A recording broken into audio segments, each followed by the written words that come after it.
Ladies and gentlemen, it's another episode of the 5-Finger Discount with your boy, Dre PG. And I have the Sacramento Stepper, the pimpin' of the pimpin', one of the most exclusive entrepreneurs that I know, who formerly not only changed his life once, twice, but 3 times, now stands before us as an independent business owner. DUESENBERG Dom. Yeah, get the money fast, no late payment. She know where it's at, she don't gotta say shit. Get a check, spin a check on some day shit. She better bring back double what I gave her. What up? What's happening, man? Yeah, we out here, man. Let's talk about it. Yes. See, I can stretch a little bit with this one. You know what I'm saying? Because me and my boy, we go way back. Yeah, we go like way 4 back. flats on a Cadillac. Yes. I mean, just to kind of go into the history of it a little bit. Like the first time I met him, I was homeless. I was fucked up, and I was working I got a job at LA Fitness, and before I got the job, I had to call to make sure that somebody was gonna call me back and let me know that I got the job. So I hadn't talked to anybody else about the job. So I just happened to call one day to the location to check and be like, hey, did anybody, somebody gonna call me back? He's like, hello? Well, thanks for calling LA Fitness. How can I help you? And I was like, who the fuck is this nigga and why did they let him answer the phone? So he's like, yeah, you DeAndre? I said, yeah. He said, yeah, I heard you was gonna get the job.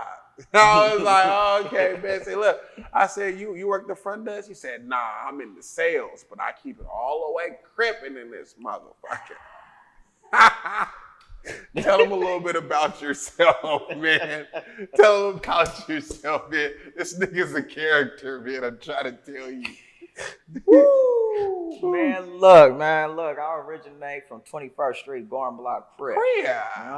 You know what it is. In California, I paroled up here.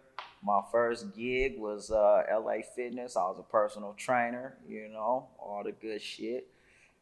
Yep, and that's exactly how we met, dead homies. Yeah, man.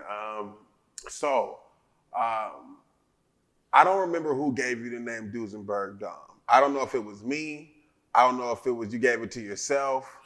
I can't really remember where it came from, but the whole DUESENBERG phase, the reason why I had to refer to you as DUESENBERG Dom for this episode is because that phase of your life, I was there, and that was when me, your family, and everybody was like, stop pimping. Like you have to stop. Like please stop. Like you're gonna go back to jail again. And you did, but he did go back to jail multiple times for the record.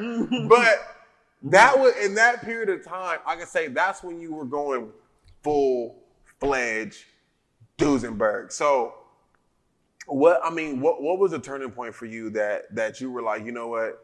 Fuck, I'm gonna keep the job, but I gotta keep it pimping. What was the turning point? Yeah, when did you just say, fuck it, I gotta get these hoes back right, I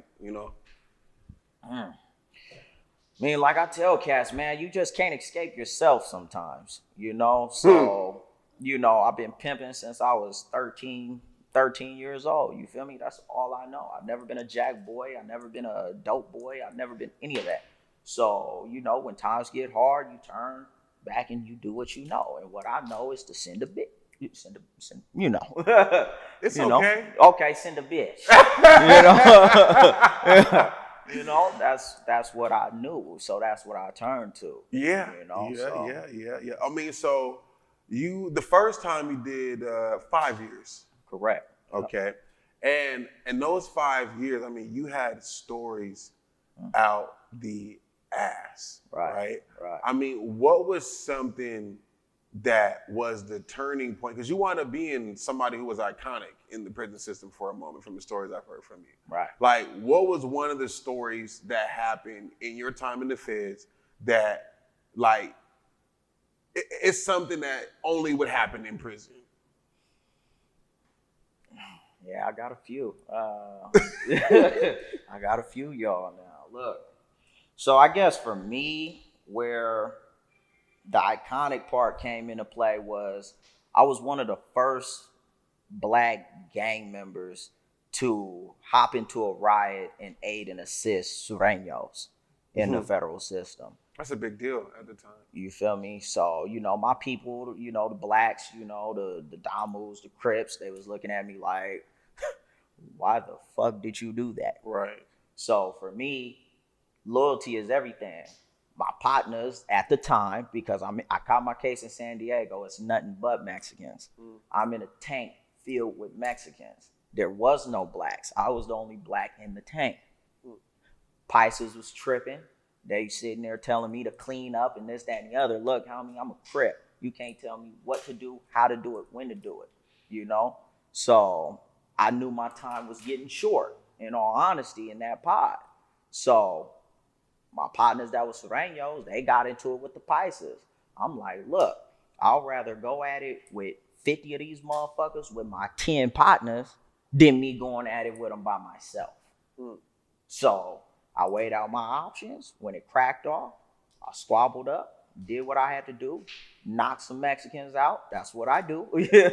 And they sent me to the shoe. I lost some privileges because of that. But ultimately, it helped mold my transition through prison because I got a lot of respect from the Southsiders for that, and it done bled over into other time that I did. So, yeah, That's crazy. Me personally, I've never done Fed time, but I've spent a lot of time in county. Like I can't count how many times I've been locked up in Score, Fife, Tacoma, Federal Way, Auburn, Kent, a lot. I spent a lot of time in RJC, like way too much. Yeah. But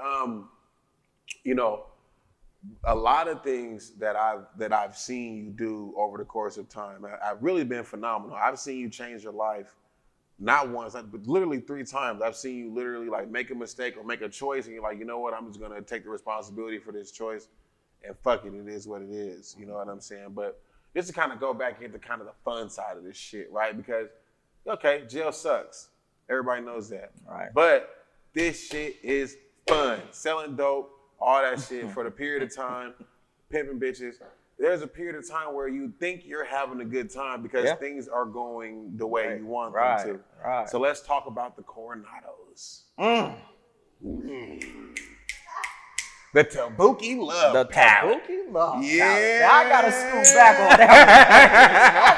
back on that one. Yeah, let's talk about the Tabuki Love Palette. So, what made you want to create the Tabuki Love Palette? And don't fucking leave my credit out, okay, for the Bellevue Baddies. Because I know they aided to the Tabuki Love Palette. They definitely were some stables in the barn, for sure. I threw a couple bitches his way, for sure. Woo! The Tabuki Love Palace, boy. Look. So I had a golden rule, man. You come into Tabuki Love Palace. Before you cross that threshold, you got to strip. You got to get naked. Just what it was. It was an underlining rule, and that held his name for the whole time I was there, like he actually lived on the 8th floor? 8th floor, yeah. He was on the 1st floor. Yep, I was on the 1st floor, yeah. Had that motherfucker jumping, I had 3 girls living with me at one time, doing my stripper pole, you name it, it was going on in there. You feel me? One of the funniest stories that you constantly remind me of. Which one? So he goes downstairs. One of the girls that was living with me, she's been asleep outside on the Wait. So you talking about Tim? Hey, I wasn't gonna throw no names. Fuck that. We can put her name out there. Listen. Let me tell you how cold this nigga is. And this was the day. Now listen, I've lived in Seattle most of the time, so I haven't really had a chance to really see like real deal pimping, like real thorough elbow in a bitch neck pimping. Okay, right. So I've never seen this shit in my at this period of time. I had never seen this shit, so I couldn't understand like why do these women love you niggas? Like I can't put my mind on it, right? So this nigga got 3 women, okay, living in a 1-bedroom apartment. In White Center, Seattle, unincorporated Seattle, okay? Pretty much do whatever the fuck you want to do over there, okay? One of the girls, I don't know what she did, okay? But her and all her shit was sitting in the hallway, nigga, for about a week, nigga. And when I tell you that bitch sat outside for the whole week, nigga, until he let her back in the house, nigga. I called this nigga, I said, you a cold nigga, cuz. I said, I didn't see some shit. I didn't see movies of the pimping, nigga. But you made the bitch, I'm talking about she's sitting, the bitch laying on her dressers, nigga. Like, the bitch making pallets in the hallway out of her clothes, nigga. Like, just, I said, I'm going to check on the bitch. I said, Tiff.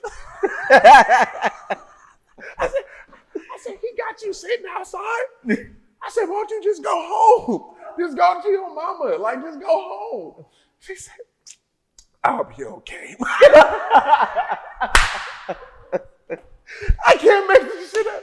I can't make it. I'm sorry I told you the story. I'm sorry. I lived it. This is my best friend. Like, oh my God. Like, I was like, bro, what do you say to these hoes? What do you tell them? I need to know. But yeah, I couldn't let you live that up because, bro, it was iconic. I mean, so what was the destruction of the Tibuki Love Palace? Like, cause it was over. Like it just as fast as it was. I mean, it lasted almost a year and then it was over. I'll tell you. 2 words. Baby mama. Oh, shit. Yeah, that can shut some shit down. And your baby mama's a force to be reckoned with, nigga. We ain't gonna say her name. Cause we call her we say the devil. devil. The devil, Yep. She got multiple names now. Yep. She who shall not be named. Yep. Lucifer. She's all that. All of that. The fallen. Mm-hmm. All of that. Cause you know what's fucked up? We ain't gonna give her too much love, but she's a very beautiful woman. She really is. But she got a heart of coal. Krampus give her coal for Christmas every year. Okay? Yeah. But anyways, it was her. She did it, huh? And destroyed it, man. Tell me the story, man. Tell me the story. Man, look, so, I don't even know where to start on her. It's so... But...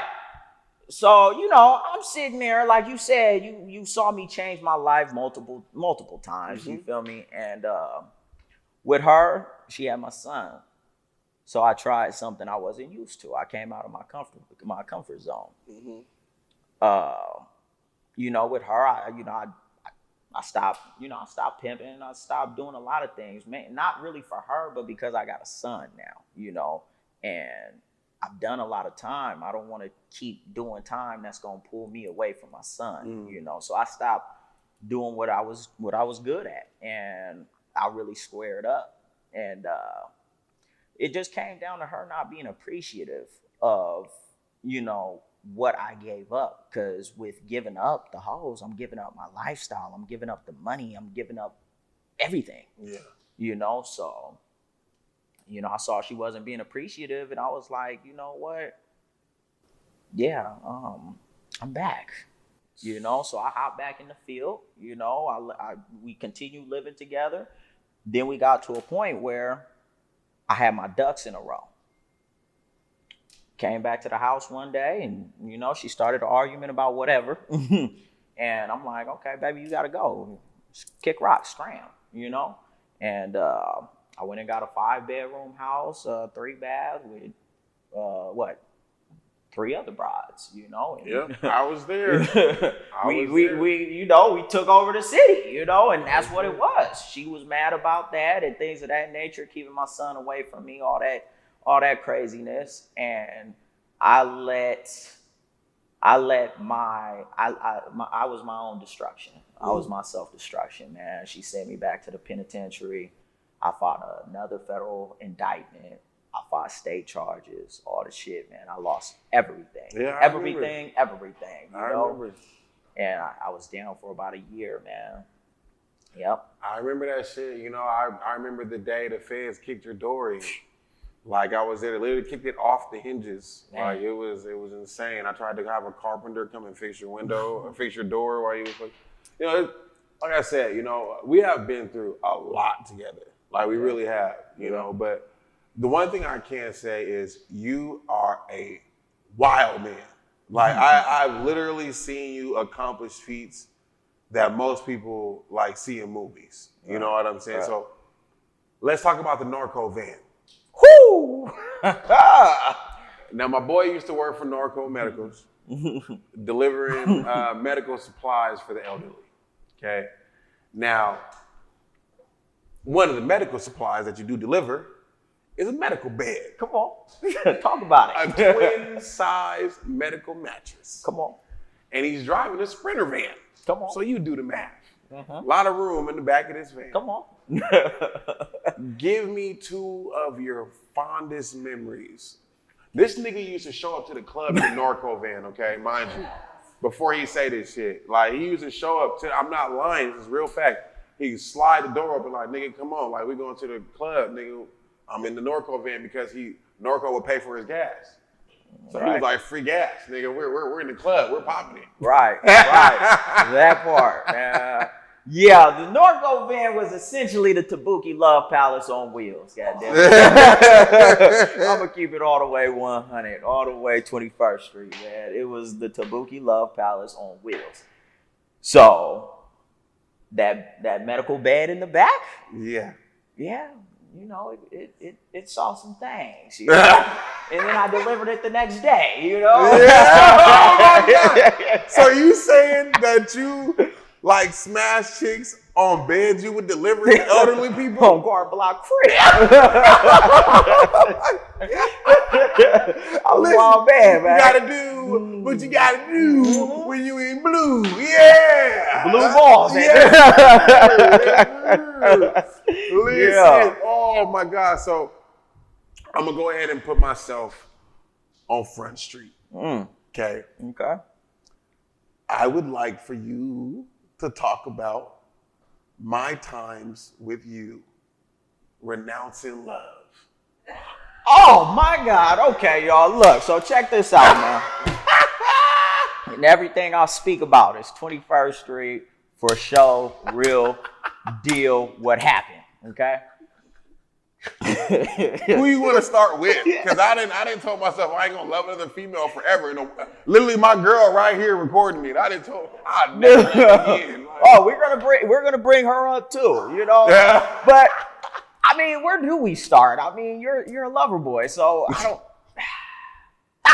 Okay, can I name names or by keep it all quiet? means, fuck them bitches. Yeah, name them. Oh, The Lock Princess. oh, you went with the bitches stage name and shit. You can Yep, Google her. so and everybody knows her. Just Damn. look her up. Just type that in. Okay. shit. Yeah.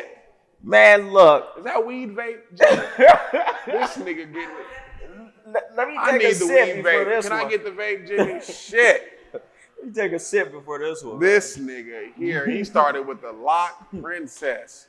I have to. It's the most iconic. Nigga, go ahead. I'm sorry for interrupting you. Man, Shit. look.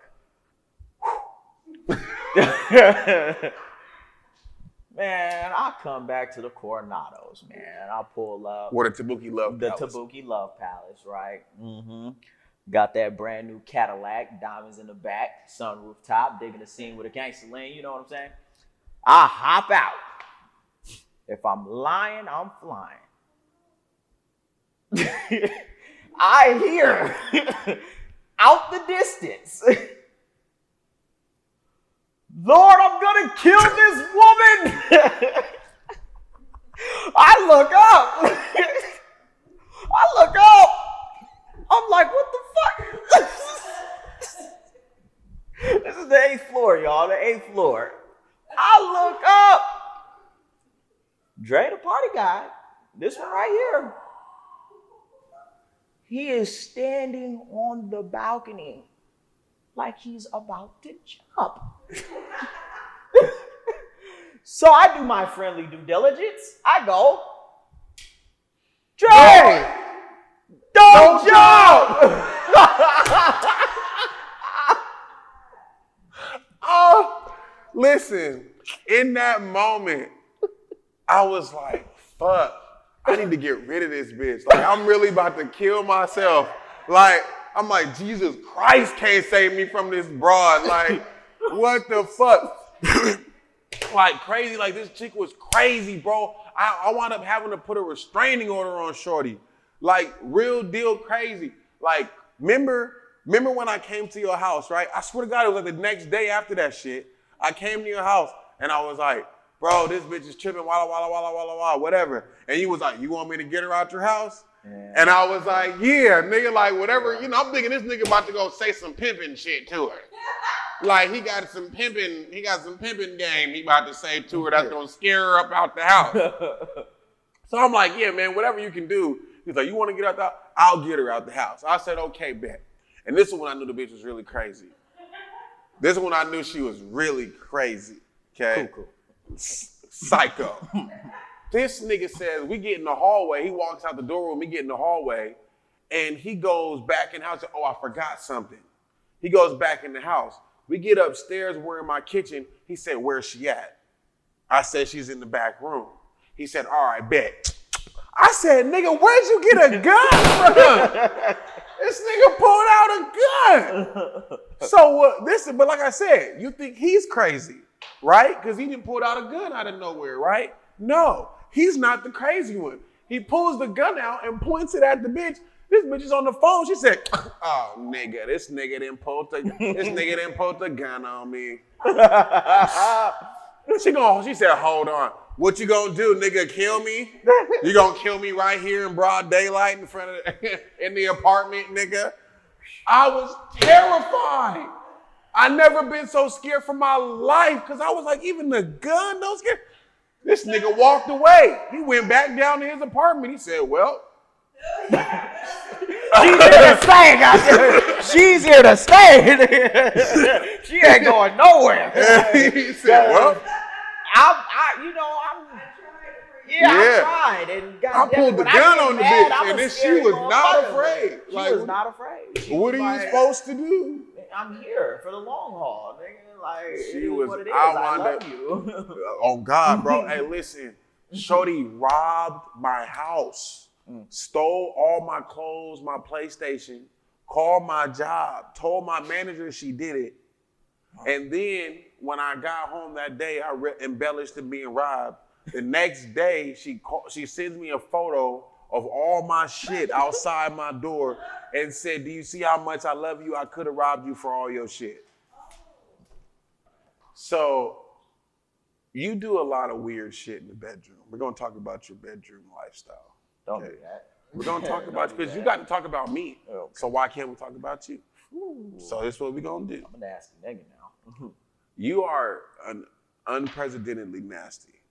Yes. I've never seen anything. The nigga always asks me, do I want to run a choo-choo train? You know, that's the thing with the homies. Brings us together, you know? I can't do it. Like, that's not my shit. I can take my time. I'm a sensual lover. Like, I'm sorry. What can I say? This nigga, like, y'all like to slap heads. Pyramid. Yeah, like, I can't get with the shit. Like, it's just too much for me. But, you know, tell me about a night that was just wild for you. And that's for you. Like, you've had your share of situations, but this is a night that sticks out to you as just, God damn, like, this shit was wild, you know? Don't even got to be a bad bitch. Like, this shit was just, ooh, what happened? God damn.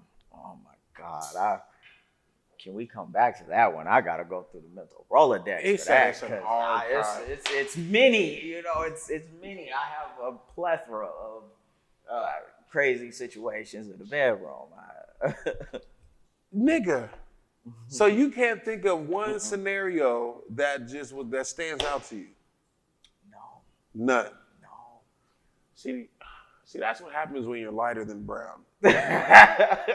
You get experiences and you just forget what the fuck happened.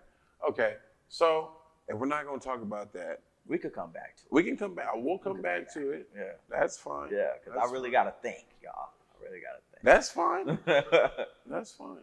So you you had a long period of time where you had to work on yourself. Right. You know, what were some of the things you gave up to start your business, to stop pimping, to, you know, like what were a couple of things that you gave up that kind of helped you kind of make that transition? I wouldn't necessarily say it was something that I gave up. It was something that was gained, you know, and it's my children. You know, I got 4 of them, you know. When you have kids that's sitting there looking up at you every day like you're the greatest thing in the world, it just forces you, if you're a real father, and that's what I am today, you know, despite everything I had going on in the past, what I am today is a real father. And I hold that to the utmost. So it's not what I lost, it's what I gained. They taught me how to be a better person. You know, I see these little rascals every day and they look at me and it's like, you're the greatest. So that's what motivates me to keep pushing forward, you know, and doing the right thing. It's hard. Yeah. Believe me, it's hard, Yeah, you know, because this is something I'm not used to. Right. But I'll be damned if I'm one of them dudes that I done ran to in the pen that's doing 25 to life and things of that nature. I'll be damned if I'm one of them telling some other youngster, hey man, you need to be out there for your kids, man. I didn't do it. It's up to you to do it. You feel me? Right. Because, you know, rewinding back, like, I fought a life sentence behind this for 2 years. You know, I thought I wouldn't have the opportunity to have kids and see my mother again and things of that nature, you know. So I replay those thoughts that I had on that bump when I was fighting all that time. I replay that in my head, man, and it makes me cherish this shit a whole lot more. For those that's been through it, y'all understand. For those that hasn't, you know. Yeah. So, I mean, excuse me, you know, you've done a lot of things and you've revamped yourself. Right. So would you say you've given up violence? Yeah. Violence is bad, right? We would like to say that, but... But you would say you've renounced violence. No, I just knocked a nigga out like 3 weeks ago. I was getting ready to ask about that. You know, it's like you could change certain things about yourself, but you can't change. Hold on. Hold on. Uh-huh. You punched a civilian. And did. Several times. And did. In traffic. And did. Several times. Right. In front of his wife. In front of his wife, yeah. In someone else's car. Yeah. What was the reason for this? Tell us why. Man, you know, so I'm sitting there driving, you know, and one thing about me, man, I listen to country music. For those that don't know, it's a shocker, I know. But I know, right? In the penitentiary, we didn't have all the good shit. So I was left. I did a lot of shoot time. I know this nigga 10 years and I ain't never heard a country song. Let me find out this nigga be listening to country music. Every morning. I listen to rock. I do. What's your favorite group? Nickelback. One of my Nickelback. Yep. That's right. He do be pulling up listening to Nickelback. I do, but don't get it fucked up on the dead homies.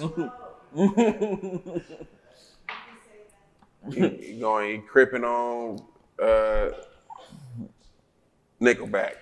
I mean, if today was your last day, you know. So that's a little truth about me. That Nickelback, I really you have a Crip fan. If you didn't know, there is a Crip pimp who listens to your music. I do. On the daily. On a daily. Nickelback. Right. So yeah, man, I was sitting there riding. I'm listening to my country music, minding my own goddamn business. Dude is sitting there riding my bumper. I pulled over into the little yellow lines, you know, to let him pass by. The man pulls up next to me, rolls down his window. Whoop-de whoop, whoop, whoop, whoop, whoop. I'm like, oh yeah. You know, and when I get that little smirk on my face, you know it's about to be a problem, you know? So I get out the car, you know, and I go, you know, Garden Block Crip.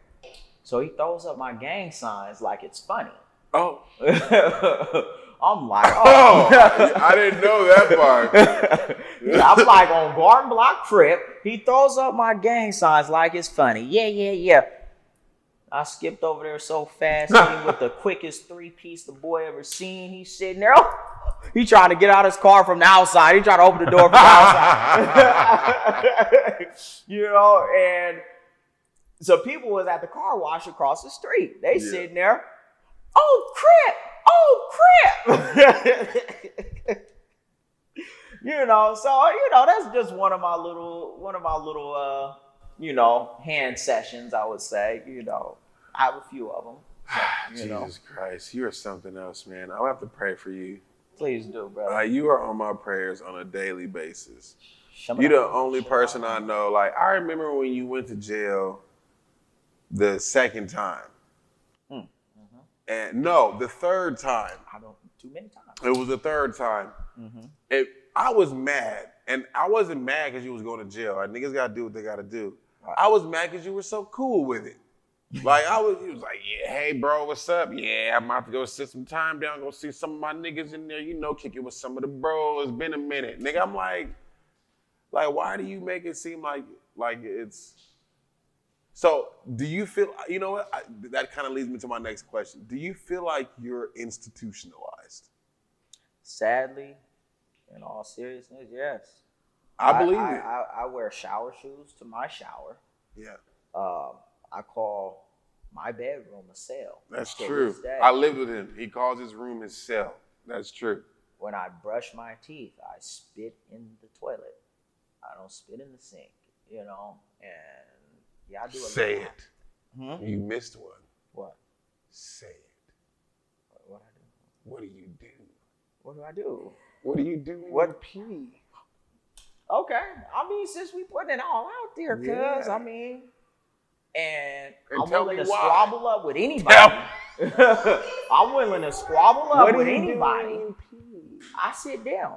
You sit down? I sit down because I don't like the splashes getting on my walls. That's a real thing. I did my research because I thought he was full of shit. I went to the nigga's house because he got 2 bathrooms. And I went to use his personal bathroom. And he was like, man, I'm gonna need you to sit down. Cause I said, who the fuck you think you talking to? Nigga gonna tell me to sit down when I pee, nigga. Right. He was like, I don't want your pee splashing all over my toilet. Right. And you know what's crazy is because in that moment, it made hella sense. I was like, you know what?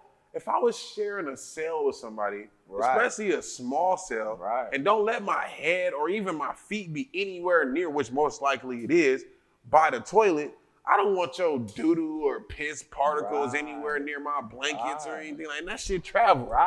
So I was like, you know what? It doesn't make sense to me as a civilian, but as somebody who had done time, that makes complete sense. You sharing space with, with somebody. With somebody else, yeah. Oh, you know, those are my habits. You know, I if I'm doing number 2, I'll courtesy flush, even by myself. Right? It's just a habit. I've been there for most of my 20s, you know, so. Like this is really my best living friend. Sadly, just for a quick second, I want to take a moment to remember my friend, Brandon Bird Culture. We called him Bird. he's on life support right now, but his family is planning on pulling the plug on him on Friday. And this was my childhood best friend, one of the people who, the first person I told I lost my virginity to. We're gonna show his photo here, but shout out to his family, and I hope that they can pull through, and nothing but love for everyone who's involved in his passing. I'll be there for the funeral for sure. But with that being said, me and you have been through some ride or die ass shit. We have been through some ride or die ass shit. And exclusively, I can think of the night that I got into that car accident after the club. That's what you was going. Yeah. And so what was it like getting that call from me? Because I was pretty irate. I think I did some acid that night, and hella Hennessy. It was bad. I was crying. I had no shoes. There was water involved. It was bad.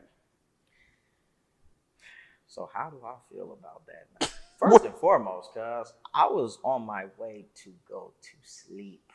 I think you had been out of jail for 2 weeks?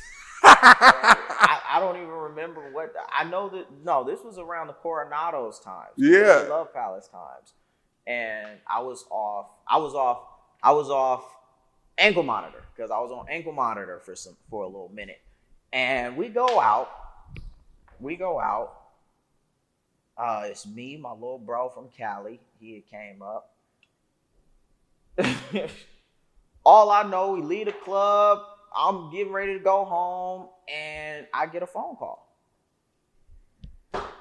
Cuz, this bitch tried to kill me.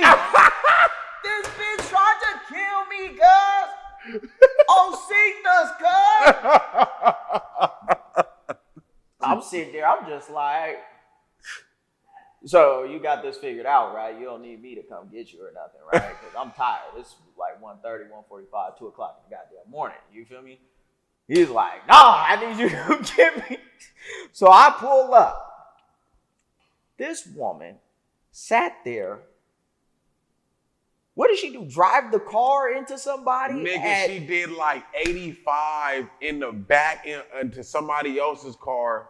We spun out, nigga, ping-ponged on both sides of the freeway. The front and the back of the car. But before she does this, she goes, I'm about to kill us. Yeah. She looks at me, grabs my hand, and says, oh my God, I'm about to kill us. And I was like, oh, shit. I'm with you. It is what it is, bitch. I'm here. I'm in the passenger seat. Here we go. Man, look, I pulled up on this dude, man. He's sitting there, man. Ain't got no shoes on. Barefoot. Fur coat on. I think he still has the fur coat. I still got the video. I still got my fur. Yeah, I got the goddamn videos of this nigga in the back seat. Cause I could have died. He tried to kill her real quick. He tried to take a real quick out. Cuz on the dead on me, man. I was about to die today. He was about to be out of there, man. So yeah, I've been there for quite a few little fiascos, man. Quite a few, man. Some of them we can't say on camera. You know what I'm saying? We don't want to incriminate a nigga. Yeah. But I can say we didn't have some crazy escapades.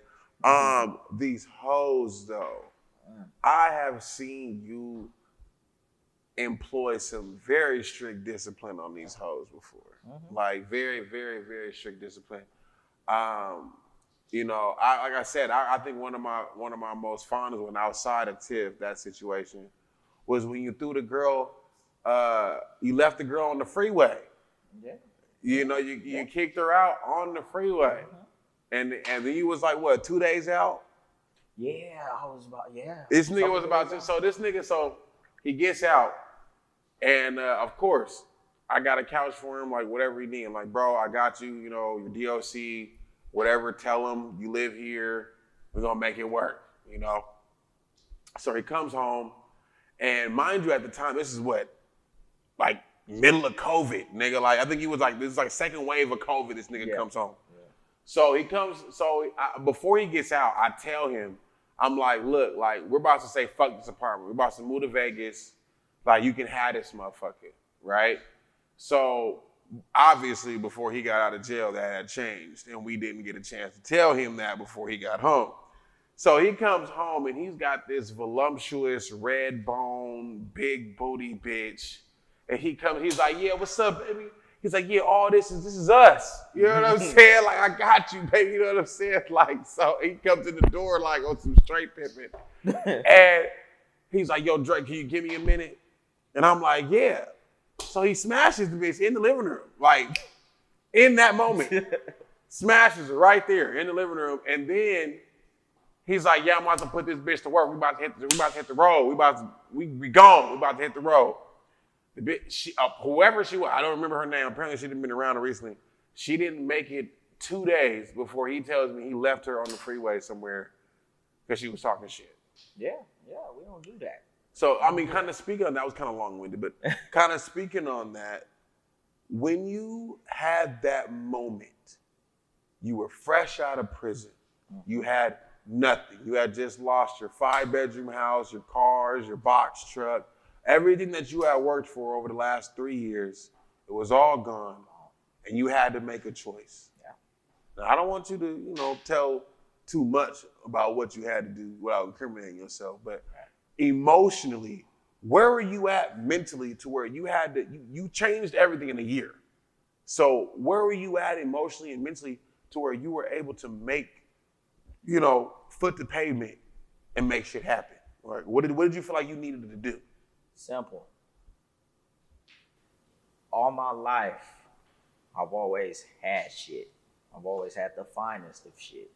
So coming out to not having nothing, that's what put the fire up under my ass. And I'm like, fuck this shit on Barn Block Crib. I'm about to do what I need to do to get back to where I was before I left.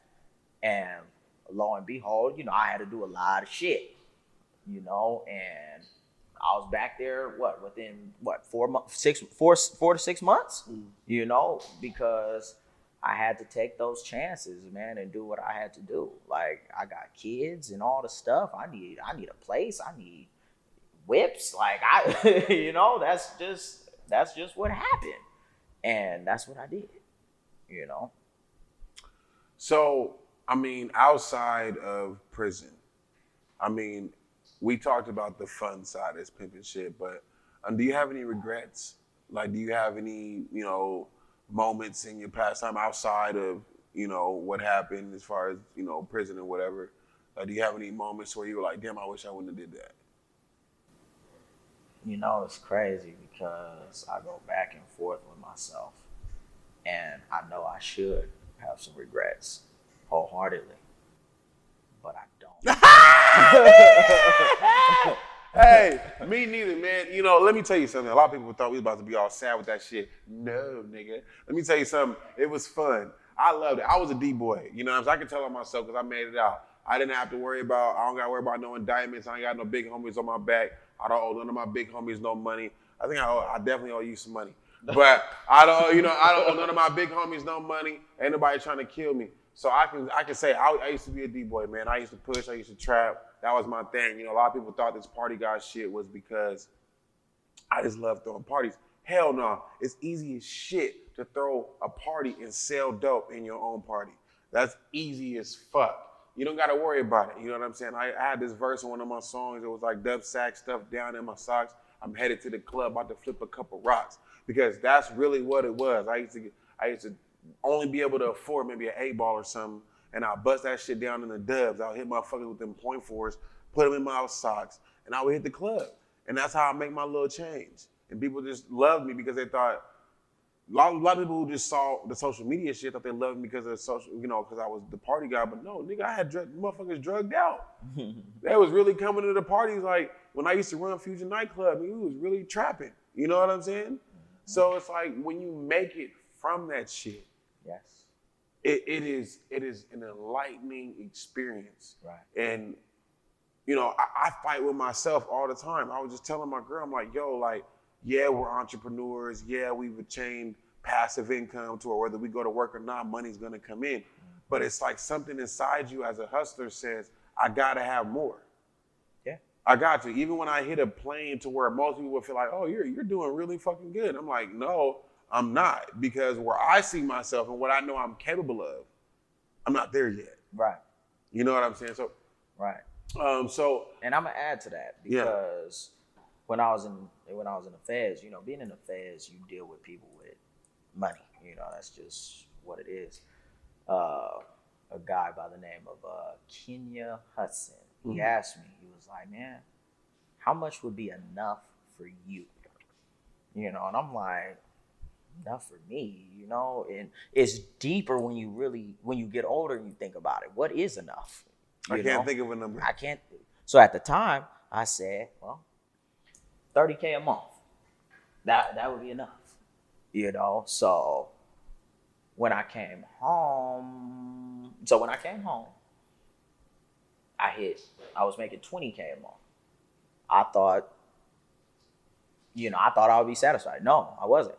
You know, now where I sit, you know, I make about 170, 175 a year. That still isn't enough, right. You know, and I need more, you know, and I push every day to get more. And like you said, man, you struggle because that hustle inside of you. Mm-hmm. You tend to think about, oh, let me get back. Let me do what I know. You know, so it's definitely a fight, man. You just got to stick through it, man, and remember what's important, your freedom. All right. So who was your favorite bitch? I'm talking about a bitch that really, I'm talking about she brought the money home, she looked good, she fucked good, she smelled good, throw a pussy in the air, turn into sunshine, nigga. Who was that one for you over time? Man, I got a few. But there's one that did it, though. There was one, you know, they don't always last. I ain't talking about the ones that last. We're talking about the one that did it. Everything was smooth like butter. I won't throw out no names. Yeah. You know. What she look like, though? White girl. White girl. White girl. Her name was Snow. Ooh, white girl named Snow. Right. For anybody that's in the gang, you know, she was a prominent pimp from where I'm from, bottom bitch. Mm. She ended up fucking with my little brother. Mm. You know, because he was trying to be on some pimp shit, you know, all that good shit. And we took a trip one time. You know, I got my bitches. He got Snow in the back seat. We pull up. My bitches already know what the program is. They hop out, whoop, get dressed, throw the high heels on, you know, they're ready. He tells the girl, you know, the girl go, oh, I'm not walking the blade. Whoop-de-whoop-whoop. I turn my mirror on. What'd you say? I'm like, bitch, this is what the fuck you about to do. Right, facts. You about to put on that mini skirt, throw them high heels on, and beat that motherfucking pavement. Yeah. We ain't out here for no play, right? Yeah. This is my resume on the line. Right. You feel me? So till this day, bro is still mad at me for this one because it was like, you're not a pimp. She clings to pimping. Mm-hmm. So of course she hopped out there and went and made that motherfucking money. And she was with me up until I got locked up. I'm talking about bringing in thousands, you know. Hoorah for the bottom bitch. You know, she wasn't the bottom. She wasn't the bottom. But she made it happen, you know. She made it happen. She brought in a nice trap. Ain't nothing wrong with that. Ain't nothing wrong with that. Brought in a nice trap, you feel me? So yeah, man. I love it. You know, this show is an extension of myself. I do everything that I can to try and shine light on everything that everybody has done, everything that everyone is doing, and what they plan on doing next. So what is next for you? Like, what do you plan on doing next? I know you were saying that you were starting a new business. So, talk about your new business. Like, what is that got? Yeah, man, I went ahead. So like we had said earlier, I was in the medical business. I had got out of it because I got fired Right. multiple times. And I was like, you know what? That's something that I really love doing. So what I did now was I started a medical transportation company where, we take the elderly to their doctor's appointments and grocery shopping and so on and so forth. So that's my next biggest venture. So yeah. That's the next move. Well, it's already in progress, man. I already got it going. I got contracts, all the stuff. So Good. Okay. Well, I think that it's only right that we're going to end the show here in a little bit, but I think it's only right that we end the show with a topic that I think you like to talk about a lot. It's one of your favorite topics. Every time I hear you talk about it. money. Well, only thing that you talk about as much as money. Almost as much as money. Okay. So,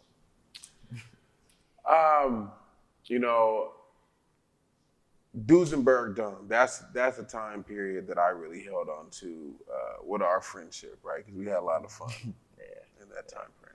Yeah. We had the Bellevue Baddies. Okay. And for anybody who's from Seattle who knew about the Bellevue Baddies were a group of promotional models that we wanted to advertise. And I got lucky enough to drop just a post and got all these beautiful women to come and work for us. You fucked all the bitches. He ruined it. Completely destroyed it. And I have to put you on blast. And this is how we're going to end the show. This is exactly how we're going to end the show. Because I told him, I said, bro, I want you to help me with this. Because at the time, of course, I was in a relationship. Yeah. And I was like, you know what? I need somebody who's not in a relationship that can help me organize these women. So we have the first meeting with them. My boy Nudie Rufford over at Platinum Rain Studios over in Tacoma. Right. Shout out to my boy Nudie. And he shows up and he decides to talk to all the women on some pimpin'-ism or whatever it is. And he was like, listen here, you bitches are gonna do what I say so, and who, and blah, blah, blah, blah, blah. And I'm looking at the nigga like, calm down, right? Did they fall in line though? They were all hoes, dog. I didn't know they were hoes. Nobody told me.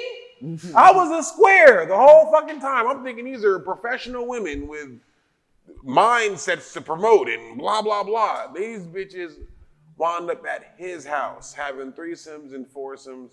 He destroyed it all. Every single part of it. I was fresh out, y'all. But I wanted to know, what did you learn from that experience?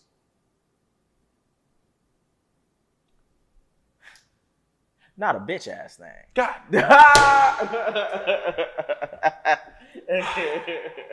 Well, thank you for tapping in with another episode with your boy Dre PG, Northwest Finest, with the 5FINGER discount right here. Seattle's #1 podcast coming soon, I promise you.